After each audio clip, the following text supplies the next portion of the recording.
It's not always the car's exterior that tells you how good its condition is, and that'll be much clearer with the car we're about to see in this video, a 2004 Dodge Viper SRT-10.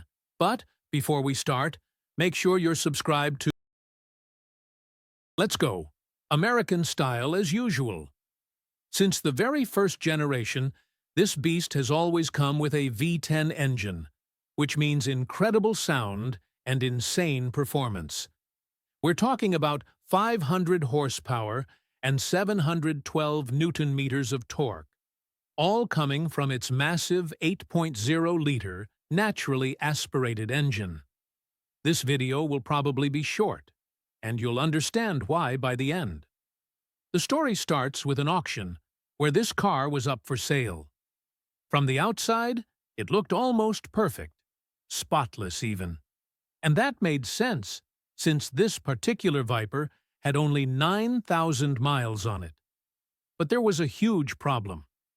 The YouTuber planning to buy the car found out right away when he saw the words, "water flood damage." Yep, the car had been flooded. Now, flood damage can mean different things depending on how deep the water got, but it's always a massive risk. Still, he went ahead, won the car at auction, and loaded it onto a trailer, probably using a forklift, since it wasn't running at all.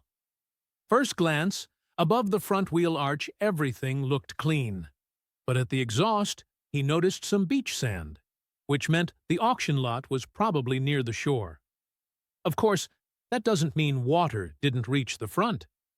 He opened the passenger door and found a bit of sand around the door seal. Then he checked the trunk. Things looked unclear. When he reached the battery compartment, which is in the trunk, he found lots of sand and the smell of seawater everywhere. Even the speakers had visible salt on them. He checked more parts. Some looked fine. Others showed obvious water and sand damage.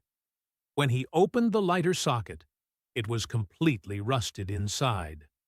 To test what still worked, he turned the ignition. The dashboard lit up, and alarms started going off inside the cabin. But of course, in this condition, there was no way to start the engine. It could still have water inside, and that could cause massive damage. He opened the hood, and as soon as he did, sand poured out everywhere, even on the engine. He pulled out the dipstick. The oil didn't look good at all. When he opened the oil cap, he saw water traces inside the engine, and the cap itself was covered in strange dirt. Around the spark plugs, there was a lot of dust. He got under the car, lifted it, and opened the oil drain plug. And instead of oil, water came out first. After a while, oil followed, because the oil had been floating above the water inside the engine block.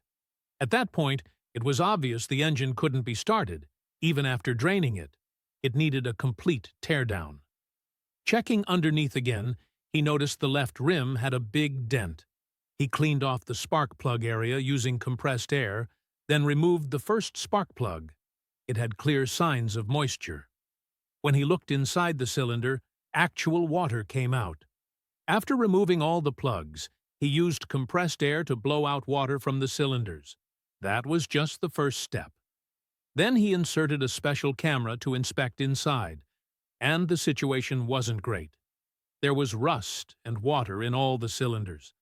To clean everything, he decided to fill them all with diesel fuel. He thought it was the best option, and left them for 4 to 5 days. After that, he pumped out the diesel, and it did remove some rust residue. He checked again with the camera. Better, but still not clean. So he decided to test different products on each cylinder. Cylinder 1, Coca-Cola, as an experiment, not expecting much. Cylinder 2, a special rust remover. Cylinder 3, WD-40.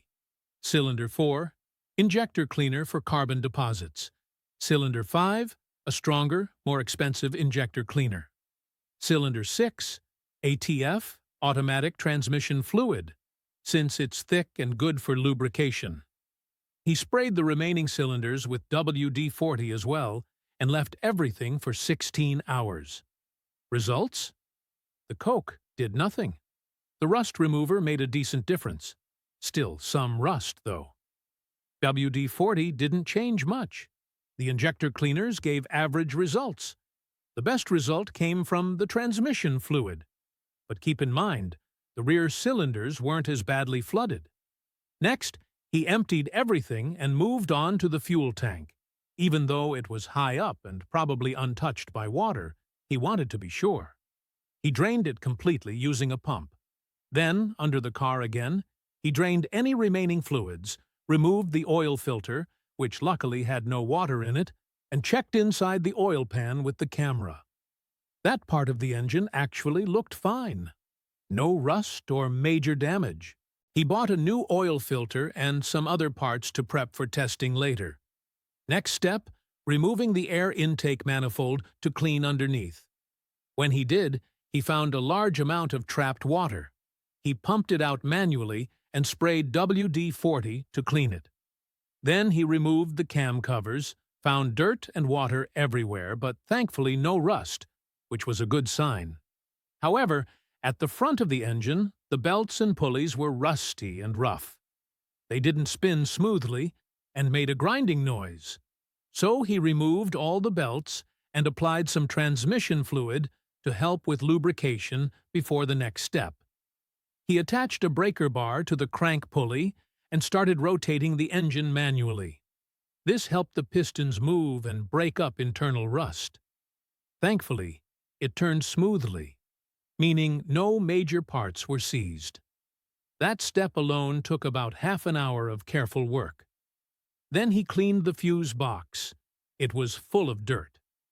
He removed and cleaned all the fuses one by one.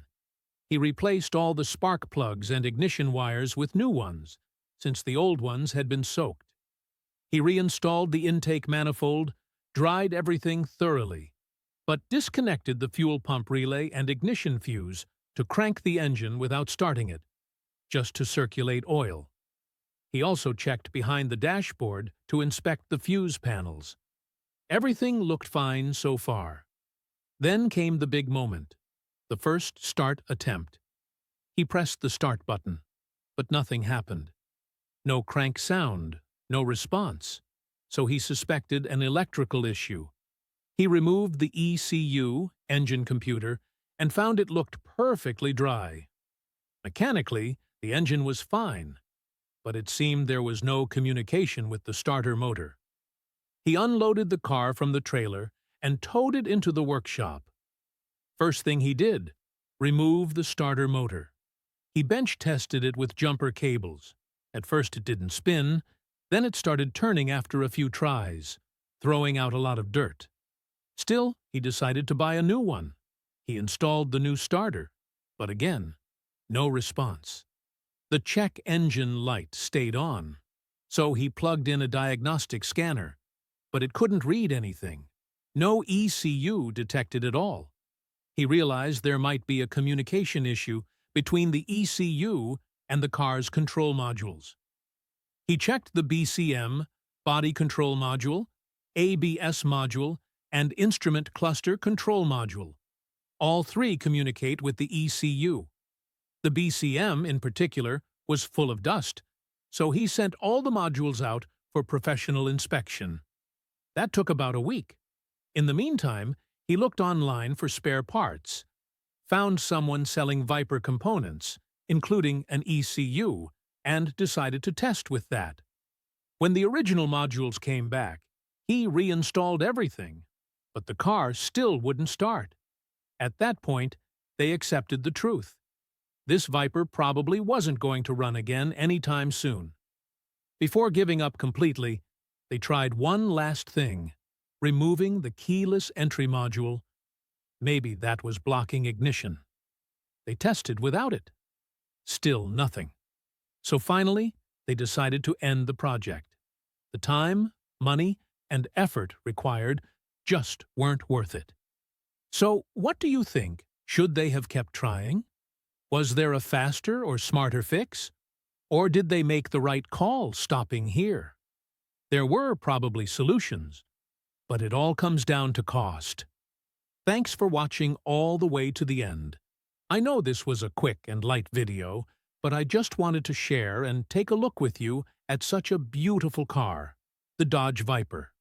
Don't forget to subscribe to the channel. And that's it for today.